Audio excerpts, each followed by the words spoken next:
We have 6 policies, over 6 figures in cash value, and have done hundreds of transactions. In this video, we are going to share with you the things that we wish we knew about infinite banking.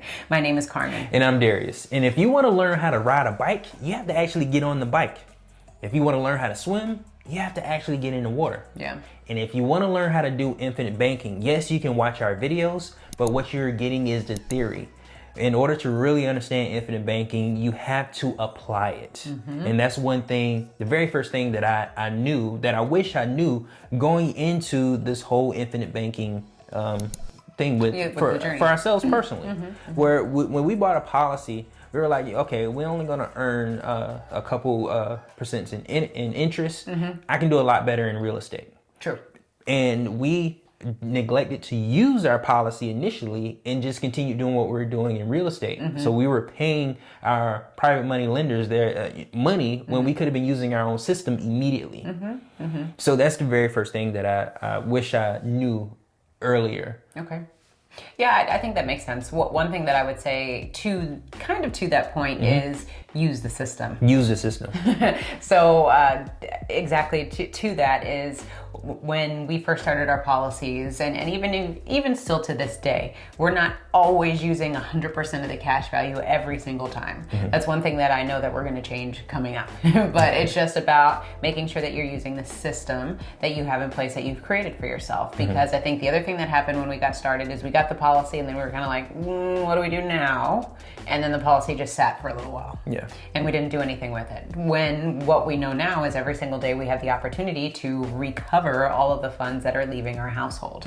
So going back to that point is just using the system and not being afraid to, because this is a new thing that everybody is learning, and sometimes fear can set in because it's this new thing. What do we do? Oh my God, what's happening?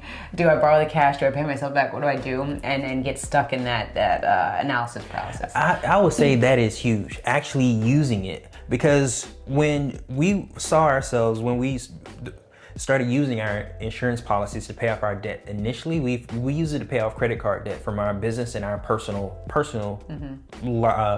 debt that we accumulated. Yeah. And as that money continued to pay off the debt, we had more and more money that was building up on a monthly basis that we were starting to pay back to ourselves. And as we started paying the money back to ourselves, it accumulated faster than what we were expecting.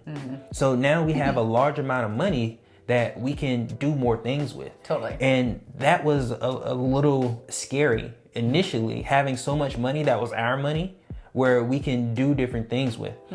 When, you have to make sure that you're disciplined ahead of time to handle large amounts of money. To make this work. I agree. The velocity of money, when you changed it and it started coming our way, we're like, where did this money come from? Yeah. That was a monthly conversation that we had. Like, how do Did we you get have a bonus this month? Yeah. I remember those conversations. Where does this money come from? Here's what's going on. You break up with your side dude?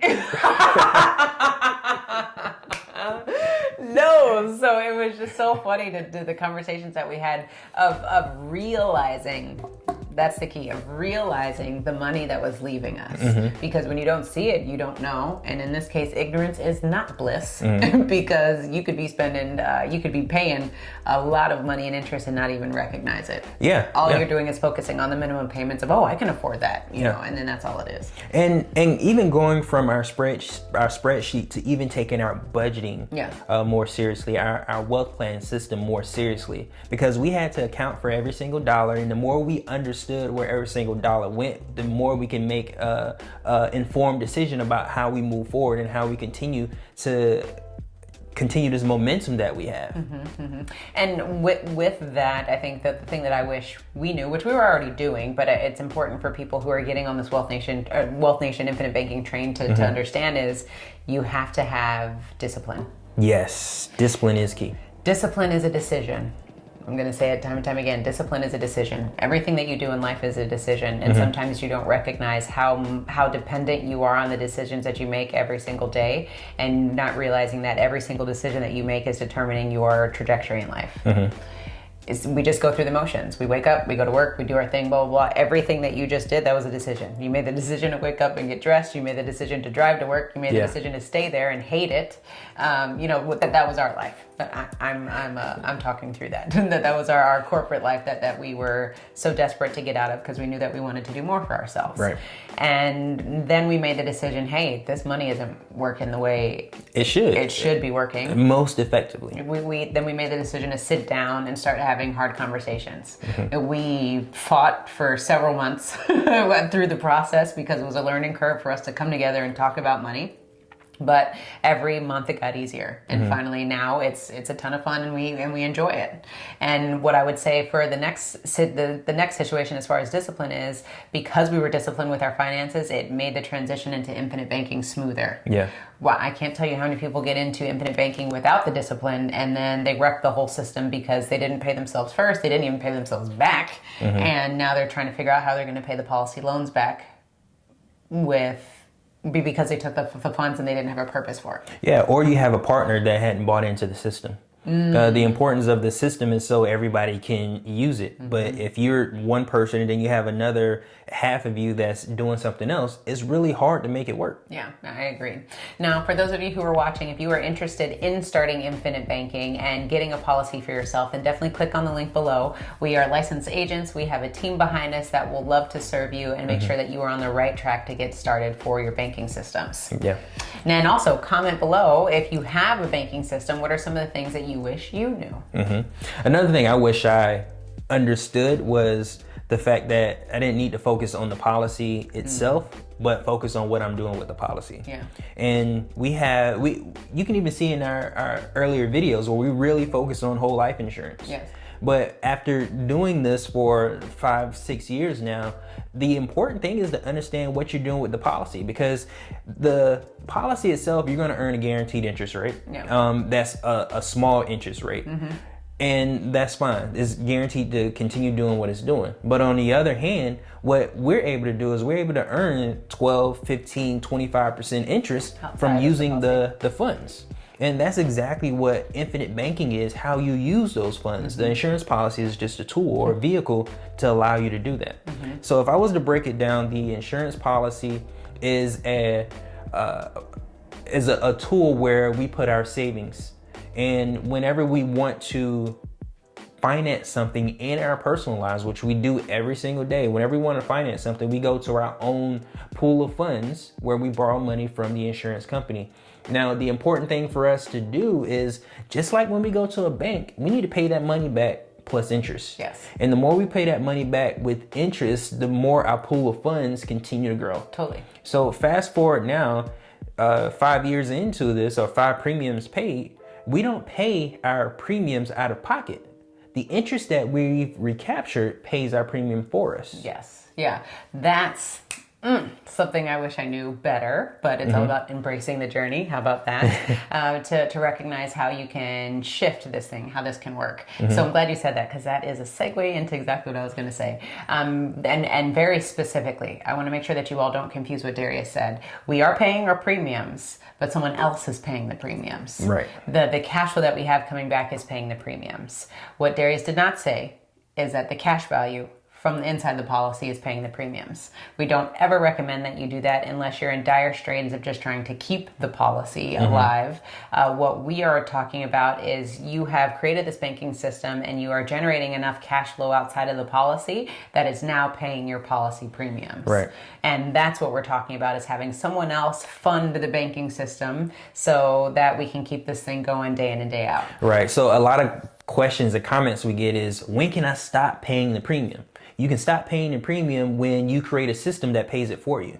Because every single dollar that you put into it as you continue to age, the more money that's available to you. Yeah. And like our mentor always says, like when people say, Carmen and Darius, when can I stop paying my premium? It's like, when do you want to stop making money? That's a question that he always asks us. And we're like, what do you mean? We don't ever want to stop making money. He's like, okay. Then you don't want to stop paying your premiums. You don't want to stop paying your premiums, because that's going to be the fuel for this banking system for you to continue to print cash to do something with. Now, going back to the point that I was saying is, I wish I knew how to get other people, how to make those investments and whatnot pay for my premiums. Yeah. But I also recognize that I think that's more advanced level stuff, and I'm totally happy with the journey that we were on. But I think now that we understand that, we can totally take that to the next level and make sure that any premium moving forward, someone else is paying for it. Yeah, and that's why our journey was so important, because we couldn't wrap our minds around jumping to having our investments pay for our premium without going through the journey of respecting our money, just like you always say, respecting our money, and having the debt we were currently sitting on, allow ourselves to borrow the money, pay for the debt, and then start redirecting those debt payments back to us. Totally. That's the first step that we took, and that allowed us to then start wrapping our minds around, okay, now that I did this and I have the funds available, I can invest this money and have the payments that come back, have that replace the funds, because there's interest associated with it. Yeah. We're always after the interest. Interest is key. And we can control that interest because we control the money. That's powerful. That's huge. One other thing. Do you have anything else? No, go ahead. I'm sorry. I'm actually excited about this one. I was on my little soapbox. No, you're good, because it was powerful. I'm excited about this one because I think this is therapy. But really, you can't save everybody. No, you can't. And I say that because I can't tell you how many family and friends and whatnot we try to get to start their own policies and get things going and whatnot. And this is for everybody, but it's not for everyone. Yeah. And so it's for anybody, but it's not for everyone. Yes. And I think, I know for me, I was sad and disheartened and whatnot when family would get into it or fail, or they wouldn't buy into the idea of the things that we're preaching, because we're like, everybody needs to do this, financial freedom, and you can't save everybody. And I think what I just recognize is we need to stay focused on our whole household, and we got to make it happen. Yeah. Because I know there's a lot of you out there that start this, you want to refer friends and family, and of course that's what we want. These are our loved ones. But you got to focus on your money at the end of the day, because no one else is going to move your money for you. Yeah. And it's interesting you say that, because I think one of the reasons why our journey and everything that we experienced was so important, because of every step that we took, we learned a little more about ourselves in the process. True. And like, for example, the difference between someone that doesn't have money and someone that has money is the way they think. And if you take that step too fast, then you don't respect the process. And a good example of this would be like the rapper, for example, that bought a 30 million diamond and put it in his forehead. We'll talk about it later. But I missed that one. What happened is he went from not having to having so fast that he didn't respect the journey. Yeah. So for us, we're just normal people, and the journey that we're taking, we're learning that, okay, if we move this way, then we'll get this result. If we move this way, we'll get a different result. So we have to be intentional about the different decisions that we make, so that it moves us closer to the ultimate goal of what we're trying to create. Yeah. So the journey that we're taking, and the journey that everyone takes, normal people, is really, really important for you and your understanding of money. Because one thing about money is you don't get too old to continue to learn or improve. True. You should always keep learning. Unlike a sport, you get old and you can't move the way you want to move. The thing is, with money, you can continue learning and continue improving and continue making more money until your last day. No, I agree with that. And the journey piece of it is actually one of the most important points of this video, I would say. So thank you for bringing that up. Is you got to respect the journey, and you got to embrace the journey, because if you don't, things can happen where maybe you're a little bit irresponsible with the spending, and you learn. That's the thing. You will learn real quick. You'll learn today, as far as how that works and how it happens. So don't ever try to move too fast or too quick. Just know that this is exactly where you're supposed to be in this moment. Again, we get so many people that are like, I wish I knew about this 10 years ago. You wasn't supposed to know about it 10 years ago, because you weren't ready to receive the information. If you are vibing with us right now today and you understand what we're talking about, it's because now is your time. Come to the front of the congregation, ladies and gentlemen. Yeah, there you go. One thing that I would say I've learned and that I'm happy about, and some of the things that I've experienced, is we bought a policy based on what we could afford at the time. Yes. Instead of what we were hoping that we would be earning in the future. True. That's one of the reasons why people get in debt is because they use future earning potential as a way of collateral instead of what they actually have in their pocket. So our $10,000 policy, yes, we have 6 of those now. But if it wasn't for that one, then the other 6 wouldn't have been possible, because that's where we really learned and understood at our own level at that time how to get from 1 to 6, how to get from 100,000 to 200,000 to $250,000. Yeah, I think the other thing to note too with the situation with the policies is the first one was the most expensive. Yes.